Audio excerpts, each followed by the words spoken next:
अरे रे रे रे, काय तुटले नक्की? हार्वेस्टर? हार्वेस्टरची पाती तुटली काय? होय, पातीच तुटलीत आणि एक दोन नाही बरं का, 13 पाती तुटलीत.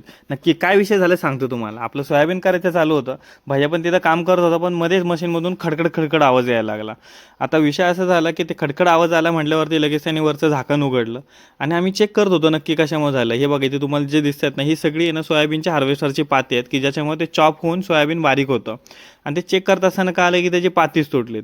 आणि चक्क 1 2 3 नाही, तर जवळपास 12 ते 13 पाती तुटली होती. इथं बघा ते सगळे पाती गोळा केले आणि परत एकदा आम्ही हार्वेस्टर चालू करण्याचा प्रयत्न केला.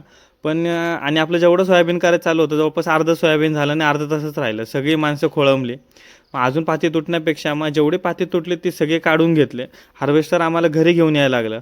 मग लगेच आपल्या भैयाने लगेच मालकाला फोन करून सांगितलं पाती तुटलीत, ते आता बदलायला लागतील. तर एकदा आम्ही ज्यावेळेस कॅल्क्युलेट केले की नक्की मोजले किती पाती तुटले, तर जवळपास 51 पाती तुटली होती. तर ती 51 पाती मग आता उद्या घेऊन येतो म्हटला. बिचारा नानाचं आता अर्धं सोयाबीन झालं, त्याच्यामुळे नाना बघा कसं हे झालं.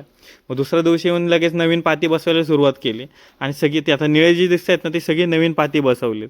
मग अशा प्रकारे सगळं भैयांनी ना ती पाती सगळे टाईट केले आणि लगेच आपलं सोयाबीन करायला नेलं.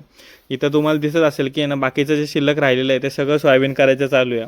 आणि हे बघा आता अशा प्रकारे आपलं सोयाबीन झालेलं आहे सध्या. थोडीशी माती आहे पण काय काय हरकत नाही. आणि अशा प्रकारे सगळं सोयाबीन करून आपला हार्वेस्टर आता त्यांच्या घरी निघाला.